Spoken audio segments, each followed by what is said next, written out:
Twebaza nnyo okutambula naffe ffe okumeza programu gy'olaba katwongere okutambula ffenna tugoberere fayiro zino ez'ebijjambiya mu kitundu eky'e Masaka ne disitulikiti y'e Lwengo. Tambule ffenna. Simanyi kye ngenda kukolera baana bannaye. Bawange.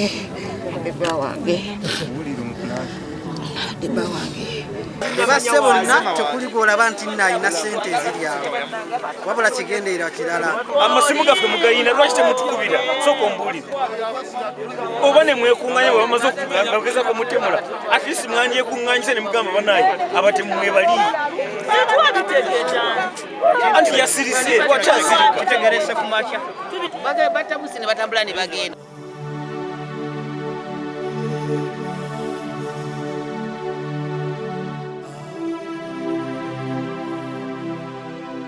Twaha Katumba ng'akola gwa bukumi mu kitundu ekyo eky'e Lwengo naye yatottodde engeri gye yasimatukamu ejjambiya ya Kaanakambaata oluvannyuma lw'okumuzingiza ekiro ng'akutte ejjambiya ng'amulanga okumulemesa okubba nnamba za mmotoka omulimu gwe yali afunamu ensimbi. Omwami oyo Kaanakambaata Kajingo zimuleeta yasooka emabega wali nga tannantema nanzijjako nnamba puleeti 2 mu mmotoka nali ekuuma. Kati bwe yazitwala ntwebunaganye netwesolovinga ne bannannyini mmotoka bw'amala okuzitwala agamba nti ky'oba okola okimanyi nti alina ennamba y'essimu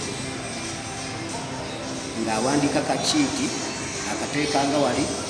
nga obukya ku makya ng'omukubira ng'agamba nti nsindikiraako emitwalo 20 ofune ennamba puleetiyo nga mwegayiga munange lwakusula nange bweru wano ezo sente zonsaba sizisobola era sizikolawo wano nkendeerezaako naga nti egibadde abiri nti deeta 18 nekwekwatakwata nabali bannannyini mmotoka nange obusente bwange obwekinaku nenkwata nekwegatta netulodinga ku ssimu y'omukulu wange Kajembo. Netumala okulodinga ayimiriranga eyo nagamba nti kakati nti genda wagundi omanyiyo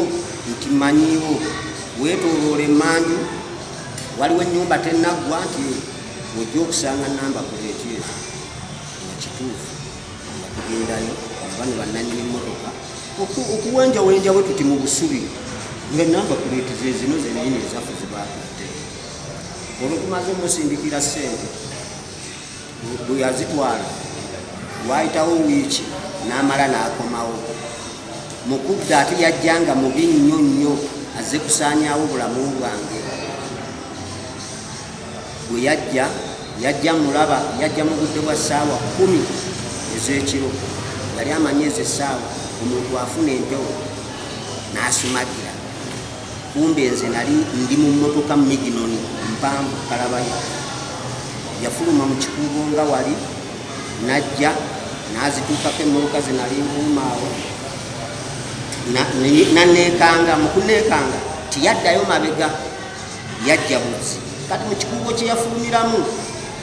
kiyisa abantu abatambuze oli n'akwata eri omulala n'akutula bwati naye kati mu kuvaali bwe yanekanga saafaayo era nendowooza nti muntu ali kuki ali ku makubo ge kumbe olwo alina ejjambiya mu kabuuti akutte omukko mu ngalo. Kati bw'atuuka wano mu luguudo ku mmotoka gye naliko abanga akwata emabega wange nze nembala nti agenzeewa mu ttawuni kulabe saafaayo okumugobereza maki maaso eri gy'alaze nze nga muyita muntu ayiseewo agenze. Kumbe bwe yatuuka emabega emmotoka weekoma najjira mu layini y'emmotoka mu layini yennyini oba yanziga atya nga looko ey'emmotoka teriimu era nange kennyini neekanga nali nina ebyokulwanyisa byange omuggo nina batoni yange awo tiyaŋŋanya kukwatako n'ekimu kubanga ye bwe yatuuka ku mabbali g'emmotoka wano ku luggi yalubandula omulundi ki gumu n'ejjambiya nga emasamasa booti naŋŋamba kati raama nemugamba ate mukama wange naame kiki n'agamba nzize kutta onzitira ki nti otulemesa ddiiru zaffe wano buli twagala okukola ddiiru mubiire wano ate ng'ojja kutuwaabira ojja kukola otya kati kankutte namugamba mukama wange engeri gyali alina ne masiki eriko Uganda poliisi natuuka nomuyita ebyafaana. Ssentebe wa Lwengo Zone Twaha Kyeyune yannyonnyodde engeri Kaanakambaata gye yakulamu ku kyalo ng'agamba nti yali mwana mulungi naye bwe yavaako ku kyalo n'agenda e Kampala yagenda okudda ku kyalo ng'enneeyisaayo ekyuse nnyo ng'aboggolera n'abantu ekyabeewuunyisa nnyo. Omwana oyo yatandika okumulaba ng'ali ne maama we nga babeera ku kyalo Kanyogoga gye baasenkwa ne bajja mu tawuni muno. Maama we ng'atunda engoye enkadde. Omwana oyo yali mu myaka nga 10. Yatandika okukola muno emirimu gy'okuweereza ng'azimba era yaweerezaako waliwo essomero lizimbibwa baliyita Mbiza University ng'aweereza omusenyu era erinnya Kaanakambaata banne be yakolanga nabo be baali mutuuma kuba yatandika okukolanga buki nga mwana muto ng'erinnya liyanyi ye Deusi kakati n'abeeraawo n'agenda ng'akula yagenda nakula kutuuka myaka nga 16-17 n'agenda e Kampala. E Kampala badde amaze ekiseera bayagenda okudda eno nga musajja mukulu yadda mu biseera bya campaign yeno wetugende yajjanga mu January wa 2021 najja wano nga muvubuka wa mpaka nnyo ebigambo ebimuvaamu si birungi era lumu namuwoningako namusanga okupulu wali omwana egwe ebigambo byogera nga tebisaana mu bantu saagenda nnyo wala twafutuka okufuna ekizibu mu kibuga wano ng'abantu bawabbako ennamba z'emmotoka naye nga tetumanyi muntu ki atema ennamba za mmotoka. Ssentebe yannyonnyodde nti Kaanakambaata bwe yayitiriza obubbi abatuuze baamukwata era ne bamutwala ku poliisi wabula ekyabeewuunyisa bwe budde okukya nga poliisi egamba nti Kaanakambaata yamenye ekkomera n'abatolokako.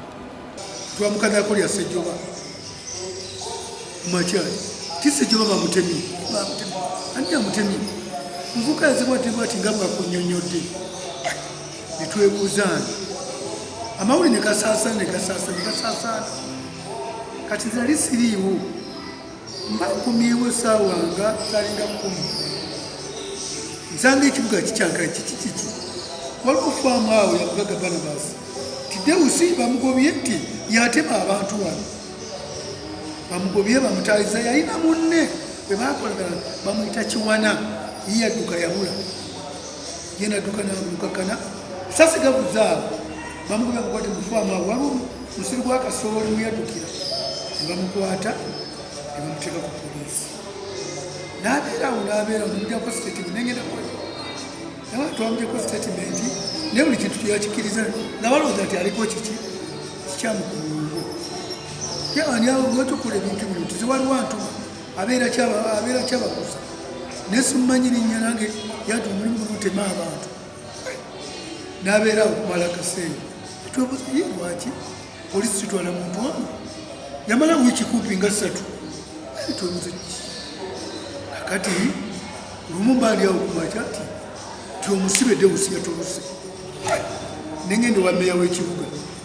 natukane tenema tugere ku poliisi twatuka ku poliisi twasanga abasikale DPC yali mupya